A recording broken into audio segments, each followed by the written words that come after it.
আসসালামু আলাইকুম রহমতুল্লাহ।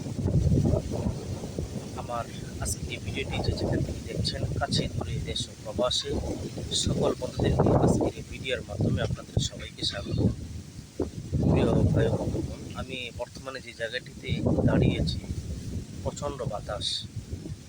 তো হয়তো আল্লাহ চাইলে হয়তো বৃষ্টি হতে পারে।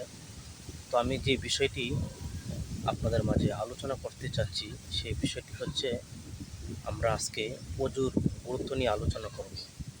আমরা যখন অজু করব, হ্যাঁ, হজরত আবু বকর সিদ্দিক রাদিয়াল্লাহু তাআলা আনহু, হ্যাঁ, ওনার থেকে একটি হাদিস বর্ণনা করেছেন।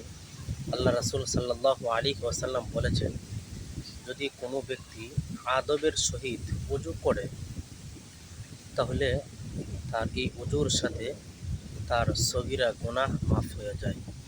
1 বছরের, হ্যাঁ, 1,00,000 বছরের গুনাহ মাফ হয়ে যায়। তো এবার আপনি চিন্তা করেন, আপনি কত বছর এই পৃথিবীতে বাঁচবেন। আদবের সহিত অজু করতে হবে। দ্বিতীয়ত হচ্ছে, আপনি অজু করার পর আপনি যখন, হ্যাঁ, আসমানের দিকে তাকিয়ে পড়বেন, আশহাদু আল্লাহ ইলাহা ইল্লাল্লাহু আশহাদু আন্না মুহাম্মাদান আবদুহু ওয়া রাসূলুহু।